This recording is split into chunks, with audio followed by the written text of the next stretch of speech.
I'm now going to introduce our panel. So we have 4 experts who are really kind of on the front lines in terms of thinking about these capabilities and putting them in place and using them for marketing today. So I'd like to introduce Venki Balakrishnan, Global Vice President of Marketing Innovation at Diageo. Sorry. Mike Lazarow, CEO and founder of Buddy Media. Alyssa Waxenberg, Senior Director of Emerging Platforms at Starwood Hotels and Resorts.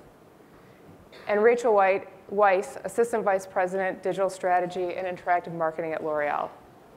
Thank you.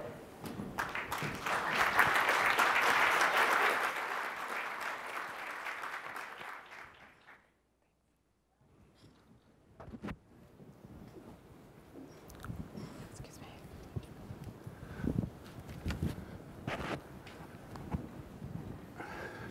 All right, welcome everybody. Let's get right into it. And Mike, let's start with you. Our study really highlights this triple crown of capabilities: community management, content development, and data analytics.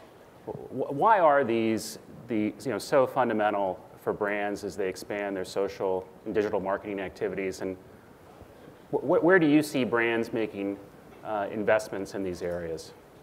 I feel silly answering this question, given they do this every day. So real quickly, I think we've learned a lot from digital, and digital pushed kind of how we market forward significantly. And I think that social is the purest form of digital marketing. It's the purest form of kind of this one-to-one marketing and kind of making a difference by engaging with people online. And I think that it permeates the entire organization, from what you do kind of in-store to in-hotel to on TV, internally at the company and externally.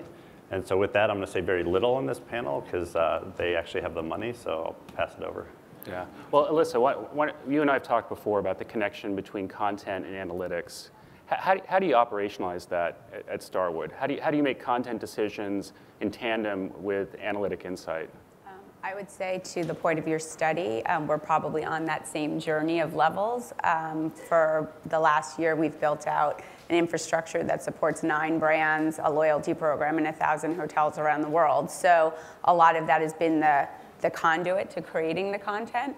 And we've probably put most of our investment to date in sentiment analysis, and obviously for our business, hotel reviews, and understanding what people are saying about us and how positive or negative that is at any given time, and really understanding what people are saying about us and how they're interacting with our content. I would say the moving forward for us now, the priority is really getting into the data and understanding what is coming out from the activity that we're doing. So the big thing, I think, for anyone who's going on this journey that we're finding is the breadth of data there is. Once you start diving into it, there's more data than you know what to do with. So the most important thing that we're working on right now is what's the most relevant information, what's the most relevant data to us and what we're trying to achieve with social media, and building out that framework so that we're really measuring the content activities that we're doing, and then measuring them to meet the business decisions and focus point of what we're doing with our social media strategy. But we're definitely still building the framework and starting on that path. Venki, Diageo has invested a lot in getting its marketers, reportedly 950 of them through social media boot camp, transitioning the skill set to something that's much more contemporary.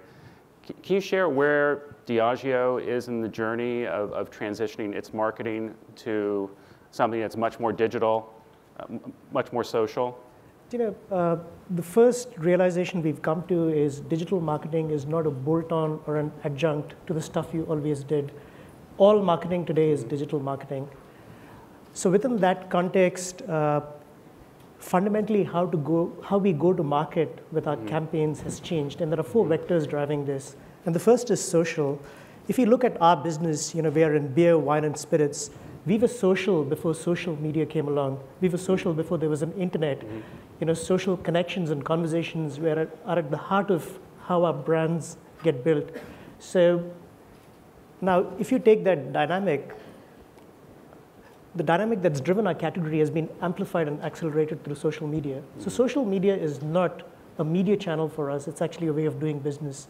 The second vector really is participation. With social comes a certain degree of closeness to our brands. With search comes a level of discovery that our consumers never enjoyed before.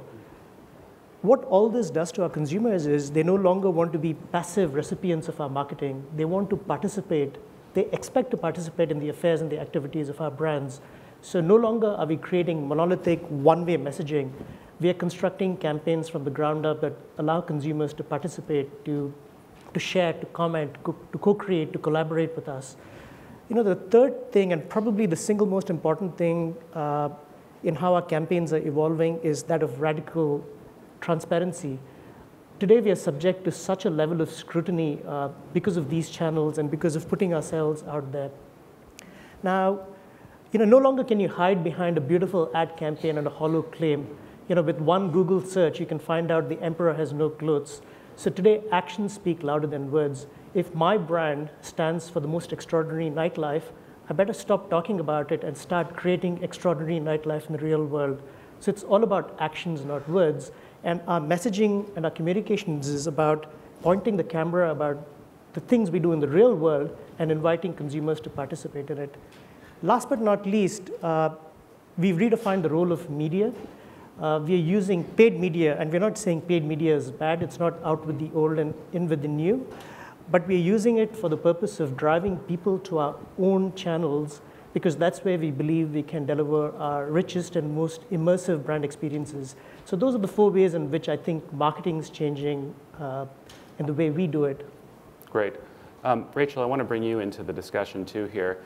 Can you, one of the things that I thought was really interesting from the study is how much emphasis people put on a different set of behaviors, a different kind of mindset, sort of a different mental model that's required of the marketer themselves. Can you share some of your perspective about why it needs to be different, what needs to be different on that dimension?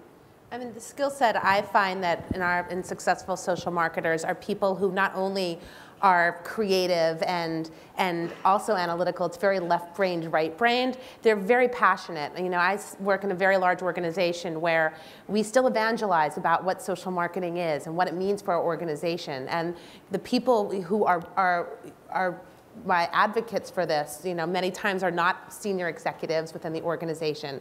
So I look for marketers who really know their stuff, who I always ask them, what is your digital lifestyle when I interview them, just to get a feel for how involved they are in the space outside of work, because it's changing and you really need people who are flexible, who have good speaking skills, who are entrepreneurial and live and breathe this every single day of their lives. It's not a 9-to-5 job, I think, to be a successful social marketer in these days, and especially to spread the word and evangelize in a large organization like L'Oreal. Mm-hmm. And for the skeptics, that you encounter that say this is just the current bright, shiny object, it's obviously quite a big transition to go from the old model to the new. Yes. How do you overcome, the inertia, the built-in skepticism, the lack of education that was highlighted in the study? I think there's definitely a slow build that I've been working on at L'Oreal the last few years. The first was just to get the channels alive and find your brands that you can actually start to build. The second is constant education, and not just among your digital teams, but among senior executives and marketers and HR and your customer insights. It has to be something that is spread throughout the organization. I found that reverse mentoring works very well. If you have your evangelists within the organization, to have them actually sit down with someone, show them how Twitter works, show them how Facebook works, show them levels of privacy. I think that if you can actually get real hands-on experiences with senior executives, that is a great way to start in a very old school organization. The other thing that I found recently that has been very helpful is we've done studies on digital listening, and just giving the sheer numbers of the amount of conversations that are happening about our products and brands among, on Twitter and Facebook and YouTube, and just sharing the amount of numbers on a daily basis with your senior executives and what that means, the fact that you're not responding or you're not engaged, is very eye-opening for them. Mm-hmm. And for me, that really is like the last punch in really showing the power of social marketing and how it can actually change the culture of your organization and how you need to resource and how you need to include it in all of your marketing plans. Great. Venki, I want to come back to you for a second because I think this point around the content intensity of this kind of communication seems to be at a whole different level than, say, classic brand marketing. So you have high degree of content intensity. You also have, I think, the assumption by many, it's not going to cost us very much money to do this kind of marketing either. We can either co-create it with consumers, or we can somehow kind of outsource it, crowdsource it, some way that's not that expensive. Can you share how Diageo has dealt with the topic of how to resource appropriately for content and how you think about managing content overall? The first mindset that we need to adapt is that of a publishing house rather than a marketing community that's used to putting out a single monolithic piece of communication or a couple of different campaigns each year. So I think a lot of people assume that digital and particularly social is a very cheap way out to market, and that couldn't be far from the truth. Yes, co-creation is fantastic, but I don't think you should underestimate the inertia of consumers, especially when it comes to co-creation. So we've essentially gone into a different partnership model. Who are the people who can actually deliver that volume of content and conversations 52 weeks a year without actually multiplying your budget 52 times, if you will? So it takes a very different kind of an animal. And there are people who do this for a living, and many of them are in this city. They just have been on the outside ancillaries of the advertising business, if you will. And a lot of them have been introduced to us through our advertising partners. So it's actually planning for this from the beginning, having this mindset of a publisher, planning for that volume of content, I think is really helping us. Great. Alyssa, one of the other things that came up was you can see that today a lot of the activity is anchored and led within marketing, and in many ways is marketing centric. But one of the insights we also had is that doing it well requires connecting to other departments, and there's also a lot of other value that can be created from this kind of participation and engagement for other parts of the business. Can you share how Starwood is thinking about multiplying the value of social outside of marketing? I would actually say for us, the biggest change in our business that social media has brought is really in customer service. It's very easy now, obviously, for people who are traveling and staying in our hotels to post on our Facebook pages, to post a tweet somewhere, write a review about a positive or negative experience that they're having. So the need to be in real time paying attention to what someone's saying at any given point at any one of our hotels about the experience they're having is critical to our business. So it's actually created a whole organization or a team within a larger customer service organization that is strictly focused on monitoring and reacting to social media channels, and to the point of really having to leverage all different departments in the organization depending on what the issue might be. So whether it's with our loyalty program, reaching out to a hotel itself to let them know that there's something going on with the guest. And also on the flip side, I mean, it's not always about an unhappy guest. One of the great things that we're seeing is, as this team has matured and really is passionate and engaged in social media, is they're finding when people are posting, hooray, I'm going to the Westin in Maui for my anniversary, and we're using that then to support the hotel teams and let them know we have an incoming guest who's doing something, celebrating a milestone, and really being able to shape the guest experience in a way that we always would go after doing the best guest experience you have, but now you have a little bit more insight into the people walking through your door. So I would say on that piece, and then just the broader guest experience overall, using social media to help shape what the experience is for travelers. So people in New York here can put and give feedback about the great things that they love to do in New York, and we can harness that more than you have the concierge, but you can also tap into the local community and past travelers to shape the guest experience for people coming in and finding what their interests and connecting to passions to add to what they're doing when they're staying with us. Yeah. I'd say those are two big things. Mike, one of the things that the study also highlighted is that social is a growing part of the digital spend. It's a top management, strategic priority. It's clearly very high on the business agenda of many, many companies.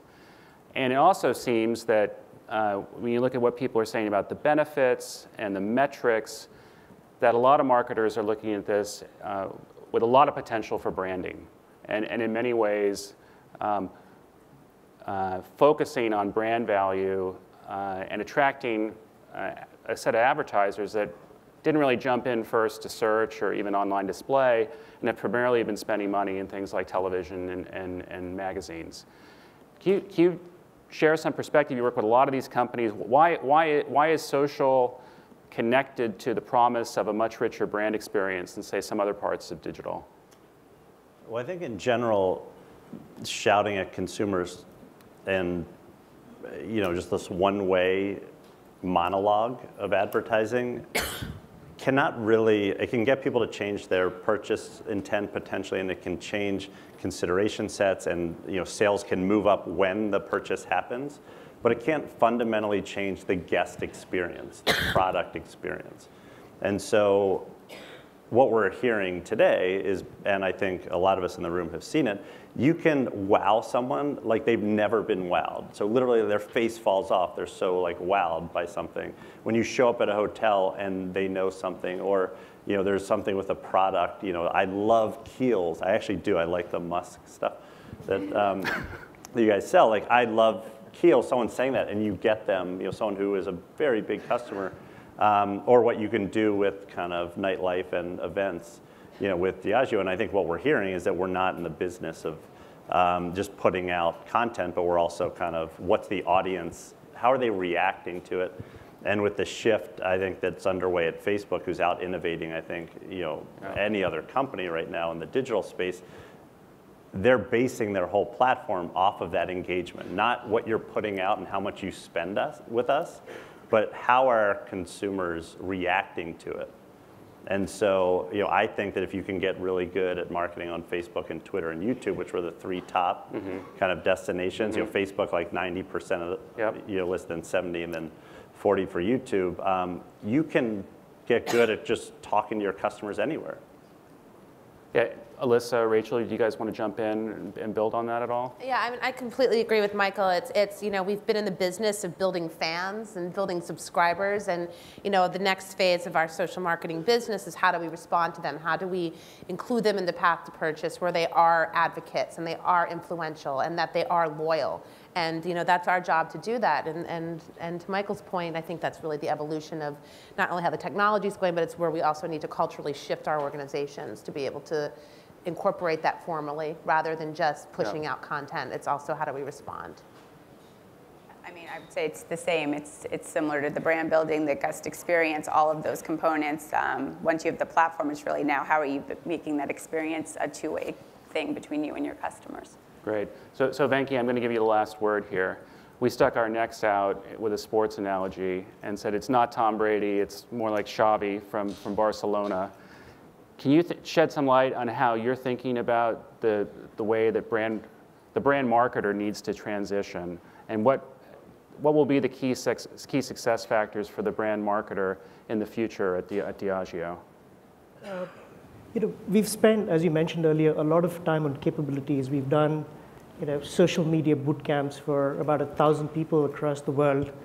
But really, if you look at the people who are winning and thriving in this environment, what you'd find out is it's not people with unique skill sets, it's people with a unique mindset. These are people who are innately comfortable with ambiguity. They're comfortable with pace, they're curious. They behave like people do in the financial markets. They're comfortable with data and acting on real time. Like I said earlier, they behave like publishers. They're not complaining about the vast volume of content that they have to deliver at extremely tight deadlines. They're learning machines. So in a way, we are beginning to think of the brand manager as a bit of a universal soldier, much like a Navy SEAL. These people are incredibly adaptive and can do most things and can operate in completely new situations. And that might sound unreasonable and unfair, but that's the reality of how we do marketing today, and it's the world we live in. So you just have to wake up to this reality and learn all the new skills that are being demanded of it. Also, I don't think we have the luxury of running to a best practice expert for every little piece of expertise, because there are so many different verticals, and it's going to be absolutely unaffordable for us to actually build out expertise teams on every single vertical. So we're looking for somebody who can be a bit of a self-starter, be the first line of defense, and that actually is a mindset, because you can train for this. Look at what happened on Facebook 2 weeks ago. Are we going to train for this yet? You're going to have to train for these skills yet again. So what we learn is going to be constantly changing, so we just need somebody who can adapt to that change. So that's how we're thinking of these people in terms of a cultural shift rather than a skill set shift. Great. Well, I think we've got some terrific insight from our panelists here, and I want everyone to give them a warm thank you. And